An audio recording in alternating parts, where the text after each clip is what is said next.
नमस्कार, आप देख रहे हैं टेक्सटाइल टाइम्स। मैं हूं आपके साथ डूंगर सिंह सोडा लेकर हाजिर हूं हमारी खास पेशकश हम तो बोलेंगे। आज हमारी खास पेशकश में मुद्दा है समय रहते नहीं जागे तो होगा नुकसान। ये बात मैं इसलिए कह रहा हूं कि अन्य राज्यों के व्यापारियों को अच्छा माल दिखाकर खराब माल भेजने वाले कुछ स्थानीय व्यापारी सूरत की कपड़ा बाजार की साख को काफी नुकसान पहुंचा रहे हैं। मंदी के कारण सूरत के कपड़ा व्यापारी पहले से परेशान है। चीटर व्यापारियों के कारण बदनामी भी व्यापार पर असर डाल रही है। चीटर व्यापारियों का शिकार एक व्यापारी 10 अन्य ग्राहकों को बिगाड़ता है और 10 अन्य 100 को सिलसिला आगे बढ़ता जाता है। इस सिलसिले पर अंकुश नहीं लगाया गया तो आने वाले दिनों में सूरत के कपड़ा बाजार के लिए यह समस्या गंभीर रोग में बदल सकती है।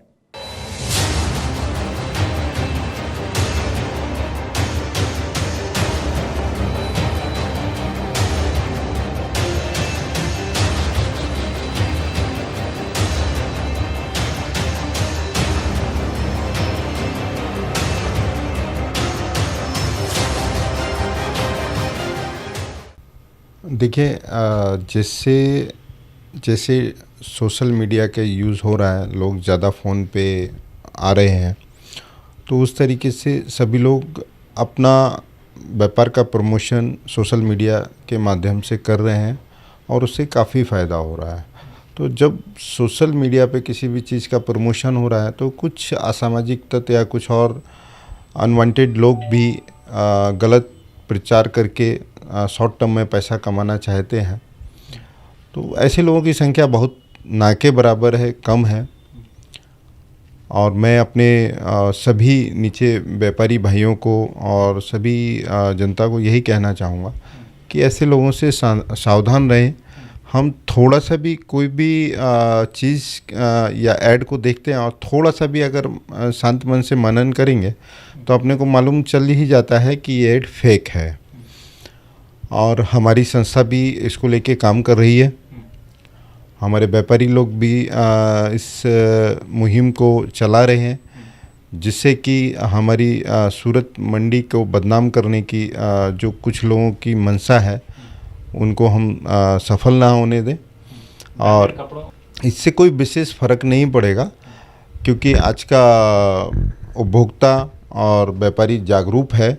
हाँ, कुछ समय के लिए ये थोड़ा सा किसी का दिमाग भटका सकते हैं, लेकिन चूंकि ये व्यापार एक सतत प्रक्रिया है, आदमी रेगुलर एक दूसरे से टच में रहता है, इसलिए ये जो फेक वीडियो और इस तरीके का जो गलत काम ये लोग करते हैं, ये कुछ समय का होता है, फिर एक समय के बाद वो उजागर हो जाता है। तो इसका एक ही उपाय है, सावधानी।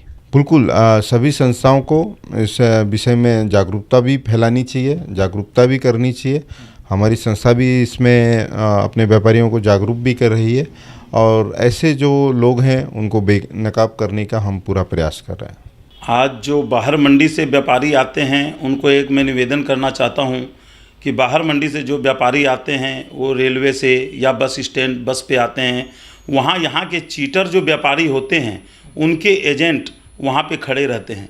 वो एजेंट उनको बरगला करके और वो चीटर दुकानदार के पास ले जाते हैं और वहाँ पे उनको जो है 500 रुपये की साड़ी हो या 600 रुपये की साड़ी हो, 100-150 रुपया कह के वो वहाँ पसंद करवा देते हैं और वह रुपया उनसे ऐंठ लेते हैं और ऐंठने के बाद वो माल उनके पास व्यवस्थित जा नहीं पाता है।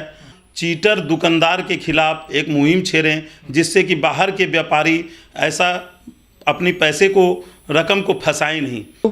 एक ऐसा साधन है जिससे हम लोग बाहर की मंडियों को अपने यहाँ सूरत बैठे बैठे काफ़ी डिज़ाइन दिखाते हैं, पर लेकिन सूरत के कुछ लोग 500 की साड़ी को 50 रुपये दिखाते हैं, जो कि बहुत बड़ी चीटिंग हो रही है।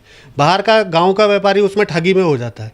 मैं बाहर के व्यापारी को ये समझाना चाहूँगा कि खूब चौकन्ने हुई, खूब समझदारी से कपड़ा खरीदिए। पहले समझिए कि वो जो दिखाने वाला है वो जेन्युइन आदमी है, अनजेन्युइन है। खूब तसल्ली कीजिए। जब आपकी तसल्ली हो तो ही आप कपड़ा वहाँ से खरीदिए या ऑर्डर दीजिए। और जो यहाँ सूरत के लोगों को भी कुछ संदेश देना चाहूँगा कि आपको एक ऐसा प्लेटफॉर्म मिला है, इस प्लेटफॉर्म का मिसयूज़ मत कीजिए। आप अगर अच्छे से इसको मैनेज करेंगे तो आपको यहाँ बैठे बैठे बहुत बड़ा व्यापार मिलेगा, क्योंकि इसमें सबसे बड़ी खासियत यह है कि आपको एडवांस पैसा मिलता है, जो कि सूरत की कपड़ा मार्केट के लिए एक वरदान साबित होगा। ऑनलाइन के नाम पे जो ठगी का कारोबार चल रहा है, ये अभी धीरे धीरे कर एक बीमारी जैसा हो गया है।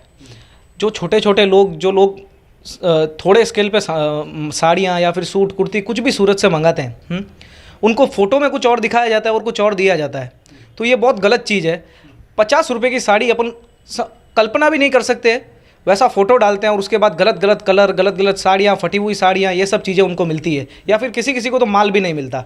तो वो उनकी मेहनत की कमाई होती है, हार्ड अर्न मनी होता है। वो लोग बचा बचा कर सोचते हैं धंधा चालू करूँ। तो ऐसे छोटे व्यापारियों को जो दूसरे गांव में होते हैं उनको मारने का काम ये चीज़ है। तो ये ऑनलाइन व्यापार बढ़ने के साथ साथ इसकी जो खामियां हैं ये भी बढ़ रही है। तो मेन बात तो इसको रोकने के लिए कुछ उपाय करना चाहिए। इससे नाम उन व्यापारियों का तो ख़राब होता ही है, और वो तो क्या गलत सिम लगते हैं, सब कुछ करते हैं, वो बच जाते हैं। पर जो अच्छे व्यापारी होते हैं, जो सही से काम कर रहे हैं, उनका नाम खराब होता है। तो आज की इस खास रिपोर्ट में इतना ही। आप देखते रहिए टेक्सटाइल टाइम्स। नमस्कार।